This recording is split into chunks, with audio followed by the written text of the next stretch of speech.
Ces scènes de film ont rempli les joueurs et joueuses de rage. Salut les gamers, c'est Xavier, bienvenue sur Watch Mojo français. Aujourd'hui on se retrouve pour le top 10 des scènes d'adaptation de jeux vidéo qui ont enragé les fans.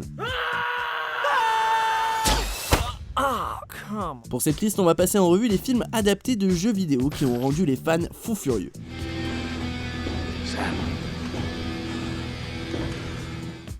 Numéro 10, c'est censé être Yoshi, Super Mario Bros. You can go ahead and choke this little mushroom kingdom all you want, 'cause I'm out of here. I'm out into the bigger world. Notre liste tout entière aurait pu s'appeler Ce qui ne va pas dans Super Mario Bros, de Dennis Hopper qui joue Koopa, au décor qui semblait sortir de la poubelle de Blade Runner. Mais le pire délit du film doit être son affreuse tentative d'inclure Yoshi. Ce dino sympa est un compagnon dans le jeu et un simple animal de compagnie dans le film. Yoshi is a pet of the royal family. You may pet him. Il est surtout là pour satisfaire les fans et n'ajoute rien à l'histoire, mais il s'agit de l'une des rares fois où le fanservice n'a pas rendu service aux fans. Pas étonnant que Bob Hoskins et John Leguizamo se saoulaient pendant le tournage. Numéro 9, oubliez la subtilité, Silent Hill Révélation 3D.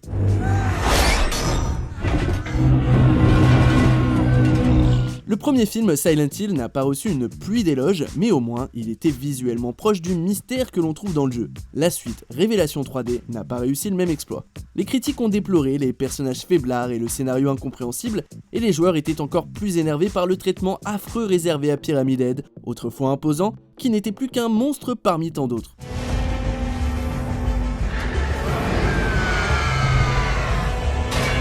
En plus, la musique étrange originale était remplacée par du hard rock. Le premier était sur la bonne voie, et le deuxième n'est qu'un film d'horreur sans âme.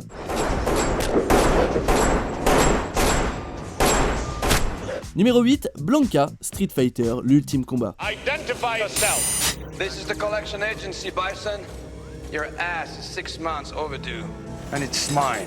Street Fighter est, sous son meilleur jour, un film avec un Jean-Claude Van Damme kitsch, et malheureusement aussi le dernier rôle pour Raoul Julia. Mais en termes de fidélité, c'est un désastre complet. D'accord, certains costumes et chara-design sont exacts, mais ce n'est pas du tout le cas de Blanka. L'homme bête du jeu est devenu une expérience qui a mal tourné.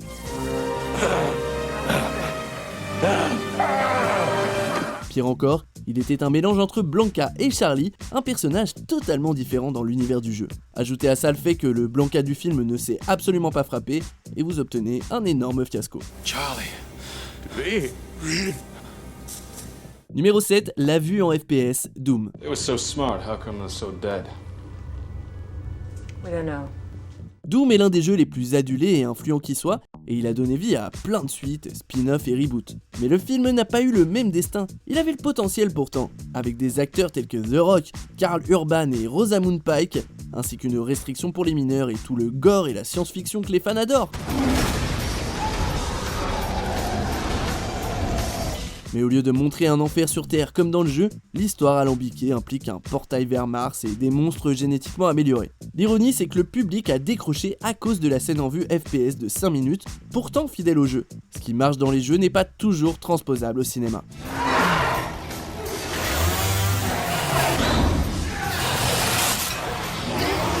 Numéro 6, les Kilrathi, Wing Commander.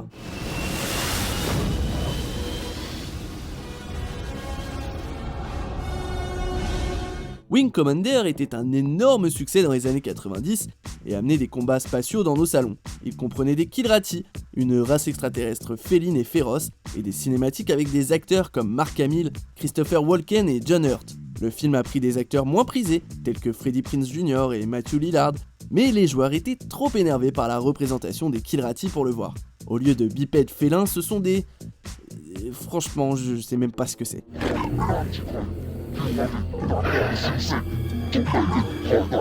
Ils ont un côté reptilien et ressemblent plus à des êtres sortis des fantasmes paranoïaques de David Icke.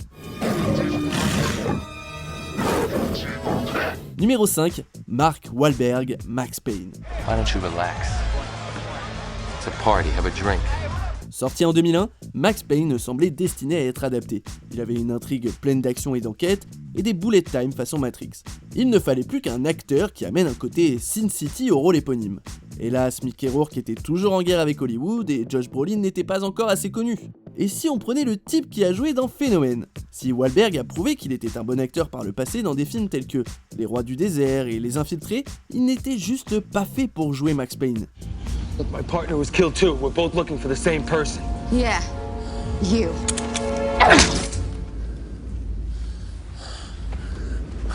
En plus, le film était très stylé mais n'avait aucune substance, avec une histoire vide et prévisible.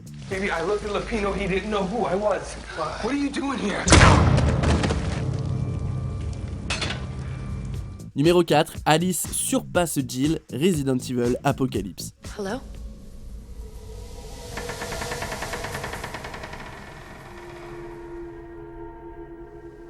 Dévier un peu de l'histoire du jeu, c'est souvent un mal nécessaire pour une adaptation. Du coup, quand Paul W.S. Anderson a inclus Alice, un personnage original, dans le premier Resident Evil, le développement était intéressant. Elle permettait de guider le public dans le monde infesté de zombies du jeu. Mais au fil des suites, Alice, jouée par Mila Jovovich, la femme d'Anderson, a pris le contrôle de la franchise.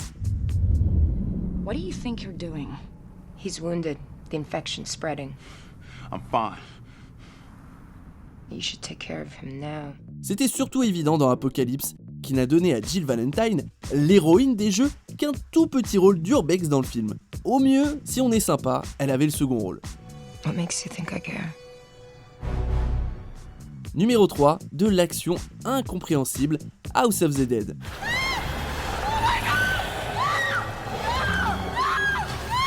Ah, l'horreur des niches fiscales allemandes. C'est comme ça que le réalisateur Uwe Boll finance ses films atroces. House of the Dead de Sega est un jeu tir d'arcade classique qui a permis de populariser les jeux vidéo sur les zombies. Mais la tentative faiblarde de Boll pour créer une histoire implique un groupe d'ados qui fait la fête, Clint, le frère de Ron Howard, et une tonne de fusillades illisibles.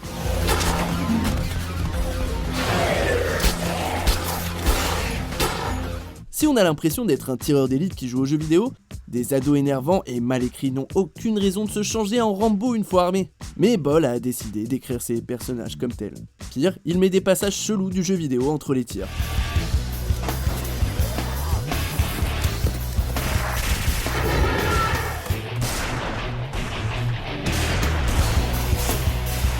Numéro 2, Tara Reid, scientifique, Alone in the Dark. I thought you were dead, you asshole. Just give me 5 minutes, alright? I can explain everything. On continue à explorer les films cauchemardesques d'Uwe Boll avec ce que beaucoup considèrent comme son pire titre. Alone in the Dark est un pilier du jeu vidéo depuis 1992 avec ses énigmes et son ambiance de survival horror. Quand Boll a mis les mains sur la licence, il était considéré comme le meilleur jeu de tous les temps. Mais s'il y a beaucoup de couacs, le pire reste Tara Reid dans le rôle de l'anthropologue Aline Cédrac. So what are we looking for exactly? The Up kind of use constellations to pinpoint a geographical location, but I don't think we could zero in more than maybe 100-mile radius. La star de Sharknado a dit ses répliques comme si elle lisait un prompteur et pas du tout comme quelqu'un qui a un doctorat. La patte de Boll a suffi à faire dérailler le projet et Reid a ajouté du sel sur la plaie. It says once you make it down here alive, you're already dead. On arrive presque à la fin. N'oubliez pas de vous abonner et d'activer la petite cloche pour ne pas rater nos prochaines vidéos. Numéro 1, la toute première scène, Mortal Kombat, destruction finale.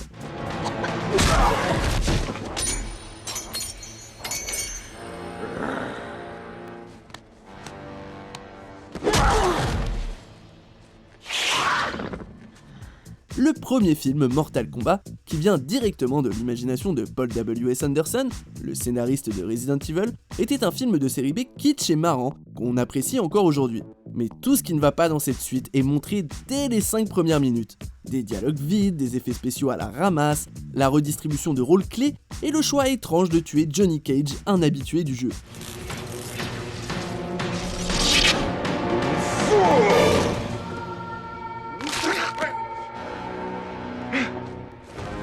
Bon, j'admets, Cage et ses mauvaises répliques étaient énervantes dans le premier film, et il en faut beaucoup pour qu'on regrette sa mort. Mais la suite a réussi cet exploit, et a détruit tout espoir d'avoir des bons films à l'avenir.